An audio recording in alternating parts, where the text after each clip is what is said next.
compliqué à former les ballons. Oui, il a fallu être patient, il a fallu insister dans le jeu, insister sur les coups de pied arrêtés parce que offensif, parce qu'on a été dangereux là-dessus aussi. On a été récompensé en deuxième mi-temps, mais je pense que c'est le scénario de match, il est souvent comme celui-ci. C'est-à-dire que si vous marquez sur le premier corner avec la grosse occasion de Thiago Silva, je pense que c'est un tout autre match. Le plus difficile contre des équipes qui viennent à Paris très regroupées, c'est de concrétiser les occasions et les situations de but que l'on se crée. On s'en est créé beaucoup, pas mal, mais en première mi-temps, on a manqué un petit peu de spontanéité dans les 18 mètres. Il y a eu toujours un pied, quelque chose pour contrer le ballon. Mais globalement, je suis assez satisfait des joueurs, de la production individuelle et collective des joueurs. Certes, on a fait des matchs meilleurs, mais on a marqué 2 buts, on a concédé pratiquement rien du tout à Bordeaux, qui était venu vraiment avec des intentions très défensives. Voilà, scénario de match qu'on a l'habitude de voir ici à Paris. Question ? Qu'as-tu pensé, Laurent, de la rentrée de Yohan ? Yohan, on avait prévu de le faire participer à ce match-là. Alors 20 minutes, 25 minutes, 30 minutes, ça dépendait un petit peu des circonstances individuelles de chaque joueur, notamment dans le cœur du jeu. Ça dépendait aussi du film du match. Donc on y avait expliqué que voilà, dans quel rôle on comptait l'utiliser. Donc je me fais aucun souci pour Yohan. C'est un garçon intelligent, c'est un garçon qui connaît comment on veut jouer, quels sont nos points forts, notre philosophie. C'est quelqu'un qui a pratiqué pratiquement ça avec Lille il n'y a pas si longtemps. C'est quelqu'un qui s'adaptera à notre système de jeu, à notre philosophie sans trop de problèmes, puisque ça rentre aussi dans ses qualités. Oui. Il a un petit étirement musculaire qui fait que on va être très attentif à cela, bien sûr. Et dès demain, on va voir un petit peu ce qu'en pense le médecin et le staff médical. Donc voilà, il a senti une petite douleur derrière la cuisse. Ouais.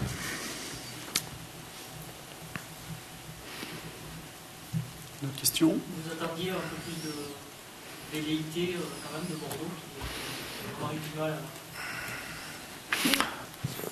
Sincèrement, vous savez que c'était la 4e fois qu'on rencontre Bordeaux cette année, une fois un champion, un trophée de champion, une fois en coupe, une fois en championnat.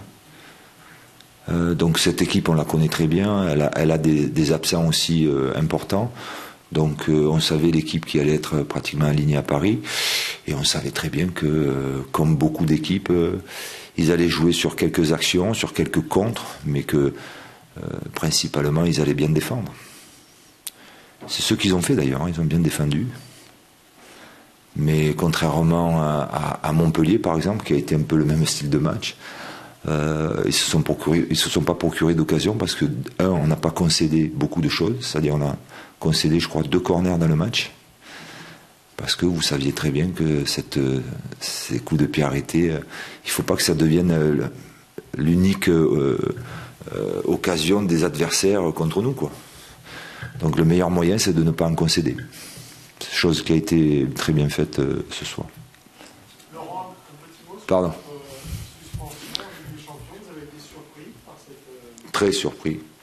Très surpris d'une part parce que le dernier match que nous avons joué était le 10 décembre contre Benfica. Et que recevoir une suspension hier soir, ça fait quand même, il y a quand même beaucoup de temps qui est passé. Je croyais que c'était une plaisanterie, mais ça n'est pas une, malheureusement. Je pense que le club va faire appel. Vous savez pourquoi je suis suspendu, non ? Parce que l'équipe a eu 3 retards sur les 3 matchs de Coupe d'Europe, de 2 fois 30 secondes et 1 fois 1 minute. Et en plus, sur les rapports, il y a écrit les joueurs qui sont arrivés en retard. Et on a décidé de punir l'entraîneur qui doit être responsable de tous ces joueurs. Moi, je veux bien, mais sincèrement, je trouve ça ridicule. Mais bon, c'est comme ça. Pour l'instant, je suis suspendu. On va faire appel. J'espère que l'appel va être entendu.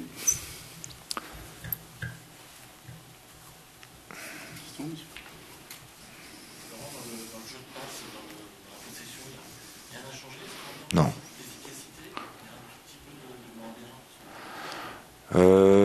Oui, on peut parler d'un petit peu moins bien dans la fluidité du jeu, mais il faut dire que les équipes adverses ne te facilitent pas les choses, quoi. Et encore, je pense qu'on réalise vraiment des belles choses au niveau de la conservation de balles, au niveau des enchaînements. Alors c'est vrai qu'il y a des enchaînements qui n'ont pas abouti ce soir, mais sincèrement, il y avait des beaux enchaînements techniques.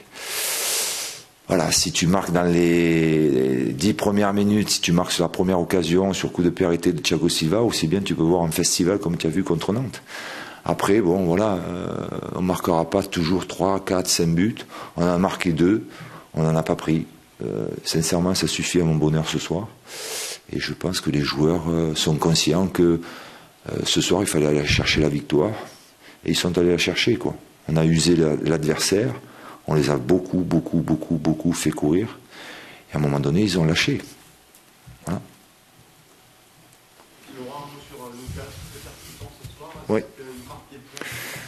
Il marque des points, il pourrait en marquer beaucoup plus. Ouais. Voilà mon sentiment sur Lucas. Il y a encore trop de déchets dans son jeu. Ben, je sais pas, si vous avez bien analysé ça.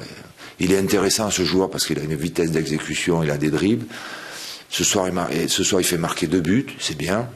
C'est même très bien, mais j'aurais aimé qu'il soit récompensé par un but lui-même, parce qu'il a eu des opportunités, mais voilà, sa production de ce soir me fait penser que voilà, ça va lui donner confiance et que c'est bon pour l'avenir. C'est bon pour l'avenir. Qu'est-ce qu'on se dit de ses prestations et il les situe comment? Comment? Il les situe comment? Il évalue comment ses prestations? Lucas, c'est vraiment un artiste, quoi. Un artiste dans l'âme. C'est un joueur brésilien doté d'une technique incroyable avec le ballon. Donc c'est un jeune joueur, je pense qu'il a progressé tactiquement. Même si pour lui la tactique, voilà, c'est quelque chose peut-être qu'il a entendu parler quand il est venu en Europe. Parce que c'est vraiment un joueur typiquement brésilien. Vous lui donnez le ballon, alors là sincèrement, il vous fait des choses incroyables. Après, il ne faut pas oublier que le football, c'est une équipe. Chacun ne peut pas faire son numéro. Ou alors, si vous faites un numéro, il faut que vous soyez efficace. Donc voilà, il a progressé là-dessus. Il le sait, le garçon. Il fait des efforts. Parce que pour lui, ça lui demande des efforts, j'en suis conscient. Mais il est jeune encore, donc il va progresser. Et puis ses qualités naturelles, il faut qu'elles lui servent, à mon avis, beaucoup plus dans son jeu que ce que lui servent actuellement. Il a une vitesse incroyable, incroyable. Donc ça peut être un joueur de rupture, ça peut être un joueur de profondeur, ça peut être un joueur différent que ce qu'il est actuellement, parce qu'actuellement, il n'est qu'efficace que quand il a le ballon. Alors que sans ballon, je pense qu'il pourrait être encore plus efficace. Voilà. C'est à nous de le faire progresser aussi. Hein. On est là pour ça aussi, nous les entraîneurs, à faire progresser les joueurs individuellement. Laurent, il reste moins d'une heure avant la clôture du mercato, il n'y a plus rien dans les tuyaux? Non. Non, je pense qu'il ne se passera rien au niveau du Paris Saint-Germain. On avait mis une stratégie en place. Cela a fonctionné, puisqu'on a recruté un joueur très polyvalent qui nous offre vraiment des garanties de qualité technique importante, d'état d'esprit importante aussi. Un joueur français qui revient d'un championnat de France. Donc on est très content de cette opération-là. On l'avait dit, s'il venait quelqu'un, on serait très heureux. On l'est ce soir. Voilà. Mais normalement, il ne se passera pas autre chose. Laurent, est-ce que tu avais l'habitude de faire tourner en coupe? Est-ce que le match contre Nantes va être sur le même mode? Je ne sais pas encore. Vous verrez. Vous verrez. Le seul problème, c'est qu'en coupe, on se rapproche vraiment de la finale. Et donc je pense que tout le monde veut y aller en finale. Que ce soit Nantes, que ce soit nous. Donc on mettra l'équipe la plus compétitive pour nous permettre de bien négocier ce match-là, qui sera, à mon avis, délicat. C'est un match de coupe, il faut le gagner. Donc on va le jouer à l'extérieur, on va être, à mon avis, très bien reçu par Nantes. Voilà. À nous de bien se préparer, de bien récupérer. Et voilà.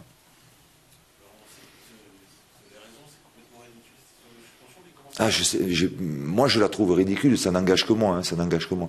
Je pensais que c'était une plaisanterie, mais bon, ça ne l'était pas, quoi.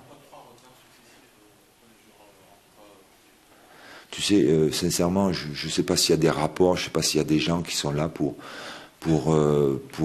regarder si les équipes rentrent à l'heure, mais je pense sincèrement qu'on ne doit pas être les seules équipes à rentrer en retard, quoi.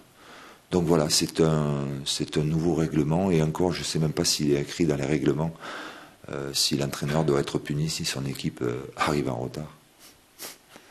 Mais bon, toujours est-il que je le suis. Donc ça m'a fait rire un petit moment, mais bon, ça ne me fait plus trop rire actuellement.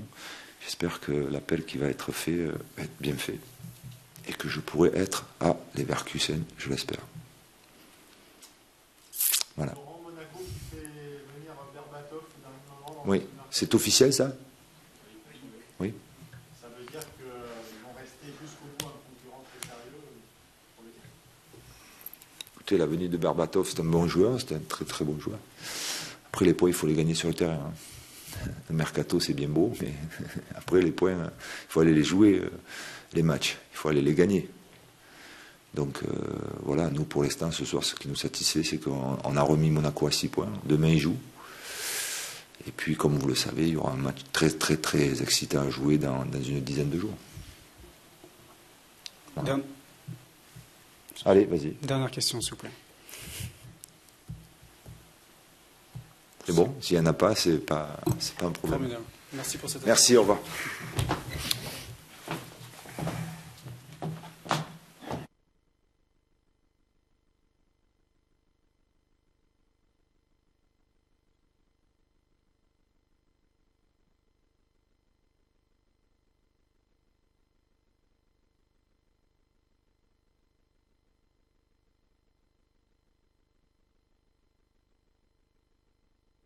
Des débuts pluvieux, des débuts heureux pour un futur heureux. Ouais, c'est sûr. Voilà, j'étais très heureux de commencer, pressé surtout. Et puis on finit sur une victoire, donc c'est très bien pour moi, pour l'équipe. Et puis moi j'espère que ça va continuer comme ça.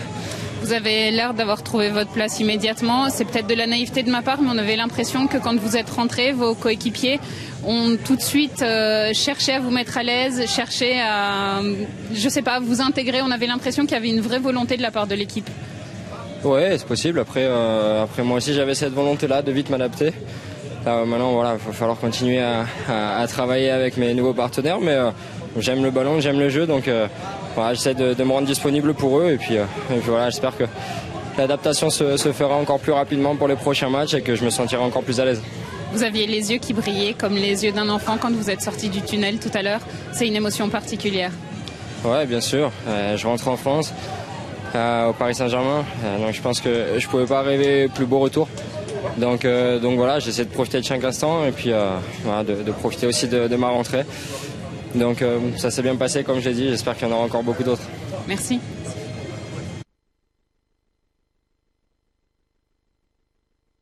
Vous avez tenu physiquement 45 minutes en deuxième mi-temps. Est-ce que c'est justement physiquement que vous avez pêché, ou vous avez le sentiment que c'était quelque chose d'autre qui vous manquait? Non, c'est vrai qu'à chaque fois que les vagues parisiennes revenaient, c'était de plus en plus dur. Mais les vagues parisiennes revenaient parce que techniquement on perdait trop de ballons, et quand tu joues contre le PSG, déjà que tu prends 5 minutes à récupérer la balle, donc si tu la perds de suite, c'est fatigant, c'est épuisant, et à un moment tu es moins vigilant que d'habitude sur certaines occasions, et tu le payes cash. En même temps, en face, c'était le Paris Saint-Germain. Est-ce que vous avez toutefois le sentiment, avec le match que vous avez fourni ce soir, que la place de Bordeaux, elle est là-haut, tout en haut du classement? C'est difficile à situer parce qu'il y a tellement un écart entre Paris et les autres que dire qu'on peut jouer les 5 premières places, c'est difficile à dire, parce que sinon on arrive 4e et eux ils sont premiers, il y a un tel écart entre les deux équipes.